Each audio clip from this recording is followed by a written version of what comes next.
Hello and welcome to another reading of Disney's Adventure Stories, and we're going to have a look for something else to read. So if the smelly assistant would like to say hello. Hello. Hello. Right, so you're holding the light so everyone can see hopefully. And let's position the book so we can all see. And let's look for... So let's go with Pooh's Grand Adventure, The Search for Christopher Robin. So I'm going to position that as best as possible, and let's zoom in a little bit. Right, okay, hopefully you can see that. So, right. "It's a quest, is it?" cried Owl excitedly. "A long and dangerous journey through the vast unknown." "Dangerous," squeaked Piglet. The friends huddled together. As Owl held Woozles, Jagulars, and the mighty Scolosaurus, they became terrified. Pooh had shown Owl the note that Christopher Robin had left for them that morning. It was terrible news. Christopher Robin was in trouble. He was in a place called Skull. Owl pulled out his map and pointed to the Skull Cave.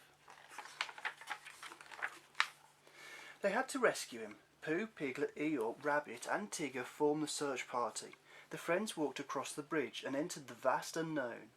But before Owl saw them off, he gave his friends an impressive-looking map to help them find their way. Unfortunately, none of them was quite sure that they could read it. Nonetheless, the rescue party found its way through the dark and scary forest of thorns and on into the Valley of Flowers. Here the sun shone, a stream bubbled, and friendly butterflies lifted Piglet into the air. "Oh, dear!" cried Piglet. He was terribly afraid of heights. Quickly, Pooh hopped onto a log and grabbed Piglet's foot. Up into the sky they went, until the butterflies began to let go and fly away. "Oh, bother," said Pooh. Crash! Piglet and Pooh landed in a heap. Rabbit was not happy. He decided to take charge. They had to follow the map. It was the only way to find Christopher Robin, and so the group continued on, with Rabbit leading the way.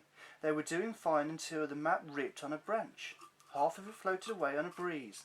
After that map," cried Tigger, bouncing off after the piece of paper. Before long, Tigger had bounced himself right onto a log between two cliffs. Far below was a river. With a gasp, Tigger hugged the tree trunk for dear life. Then suddenly the log began to fall. The friends rushed over and grabbed Tigger, but they could not hold on. With a splash, they all fell into the shallow water below.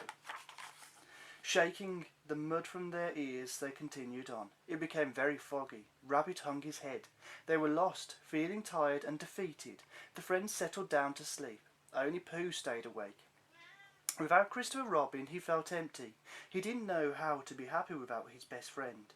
In the morning, the friends realised that they were closer to their destination than they had thought. In front of them was Skull Cave. Inside there were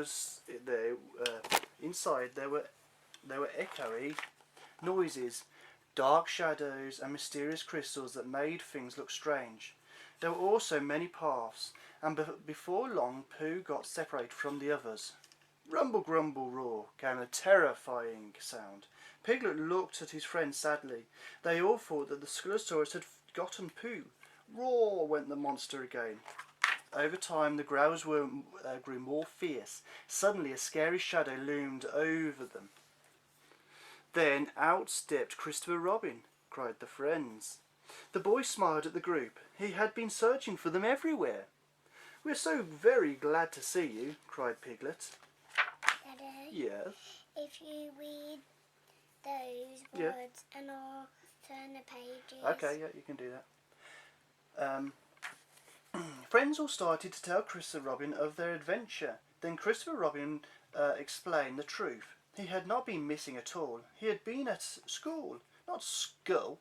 Now the boy wanted to tell Pooh all about it. "Oh, Christopher Robin," cried Piglet. "He was gobbled up by a Scolosaurus." "The what?" asked the boy. Just then a loud growl echoed from the cavern. Christopher Robin began to laugh. "That's no Scolosaurus," he told them. "That's the rumbly tummy of Hungry for Honey Pooh Bear." Sure enough, when Christopher Robin lowered a pot full of honey into a nearby cavern, he pulled up one very sticky bear. Pooh was so happy that he threw his arms around his friend. Silly old bear, Christopher Robin laughed, twirling Pooh around. Turn the page. Hand in hand, Pooh and Christopher Robin walked home with their friends. In their hearts they would always be together forever and ever. Right, we're going to do another story, and it's going to be straight after this video. So if you want to say goodbye just for a few minutes. Bye. Bye.